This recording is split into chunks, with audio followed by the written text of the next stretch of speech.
మనకు Chitravathi dam full కెపాసిటీలో నింపినాం 7-8 టీఎంసీ. పైడిపాలెం కూడా దాదాపు 4.5 నుంచి 5 టీఎంసీలు నింపినా కూడా ఒక్క ఎకరాకు అదనంగా కూడా జగన్మోహన్ రెడ్డి ప్రభుత్వ హయాంలో ఏమన్నా నీళ్ళు ఇచ్చినారేమో రైతులకు, దానికి సమాధానం చెప్పమంటే చెప్పరు. లాస్ట్ 5 years మీరందరూ గమనించండి, డ్రిప్ మెటీరియల్ అనేది రాలేదని భంగపోయి మనమంతా హార్టికల్చర్ బెల్ట్లో ఉన్నాము. అరటి కానీ, చీనీ కానీ, ఇంకా మిగతా మిరప అన్నిటికీ కూడా డ్రిప్ అవసరము. అంతకుముందు గతంలో చంద్రబాబు నాయుడు ఉన్నప్పుడు 10 acres వరకు 10-90 అంటే మనం 10% కడితే 90% సబ్సిడీలో వచ్చేది ఉన్నది. అది గత 5 సంవత్సరాలు ఇక్కడ కూడా లేకుండా చేశాడు. ఏమనంటే పాత బకాయిలు ఉన్నాయి, అది ఇది. పాత బకాయిలు ఉంటే అది జనరల్గా రొటీన్ ప్రాసెస్. ఆ డ్రిప్ సంస్థలకు 100 కోట్లు 50 కోట్లు ఇస్తే కూడా మళ్ళీ ఇస్తామని వాళ్ళు చెప్పినా కూడా ఇవ్వకుండా గత లాస్ట్ 5 సంవత్సరాలు డ్రిప్ మెటీరియల్ లేకుండా కూడా రైతులను సర్వనాశనం చేశారు.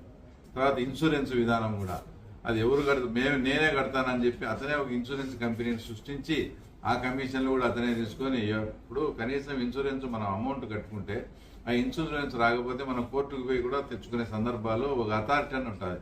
నువ్వు కట్టింది తెలుదు, కట్టంది తెలుదు, ఎవరికి పడతారో తెలుదు, ఆయన నచ్చిన వాళ్ళకి ఇచ్చి నచ్చిన వాళ్ళకి ఇవ్వకుండా అతను ఈ క్రాపింగ్ కూడా వాళ్ళకి గుద్దుకుంటున్నట్లు చేసి ఆ రకంగా ఇలా చెప్పుకుంటూ పోతే చాలా. ఈ మధ్య అన్నగారు మన స్టేట్ పార్టీ ప్రెసిడెంట్ గారు చెప్పినట్లు వచ్చి మద్యం కేసు చిన్న లాస్ట్కు వాళ్లకు చాలా అనుచరుడైనటువంటి వాళ్ళ ఇంటి పక్కనే వచ్చేసి ఉన్నటువంటి డేరంగుల కృష్ణయ్య అంటే మంగళకృష్ణ అంటారు. అతను కూడా నిన్న ఫేస్బుక్ లో ఏ వ్యాపారాలు లేక మా జగన్ సార్ మద్యం సారాయి అమ్ముకునేదానికి కూడా దించి ఆ కుటుంబాన్ని సర్వనాశనం చేశారని అవినాష్ రెడ్డిని, ధనంజయ రెడ్డిని, కృష్ణమోహన్ రెడ్డిని టార్గెట్ చేస్తూ ఫేస్బుక్ లో పెట్టారు. అదంతా TV9 మొత్తం ఛానల్స్ లో కూడా వచ్చింది. అంటే వాళ్ళంతా వాళ్ళే ఈ వ్యాపారం మేము చేసినాము, ఈ డబ్బులు దాంట్లో తిన్నాము, దాని జోలికి మీరు పోకుండా ఉండాల్సిందని వాళ్ళ అనుచరులు, వాళ్ళ కుటుంబ సభ్యులైనట్టు వాళ్ళే చెప్పే పరిస్థితి.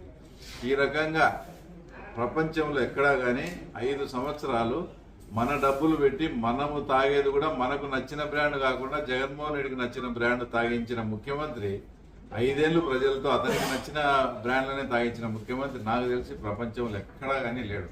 కాబట్టి ఇన్ని పాపాలు చేసినారు కాబట్టి ఖచ్చితంగా దేవుడు అనే అతను ఏదో రూపంలో వాళ్ళకు శిక్ష వేస్తాడు. ఇప్పుడు అవన్నీ కూడా కొలిక్కొచ్చి మద్యం కేసులో జగన్మోహన్ రెడ్డి తప్పించుకునే సమస్య లేదు, వివేకానంద రెడ్డి కేసులో అవినాష్ రెడ్డి తప్పించుకునే సమస్య లేదు. తొందరగా మళ్ళీ వచ్చే మహానాడుకల్లా వీళ్ళు 100% ఊచలు లెక్క పెడతా ఇక్కడ ఉంటారు. వైఎస్ఆర్సీపీ అనే పార్టీని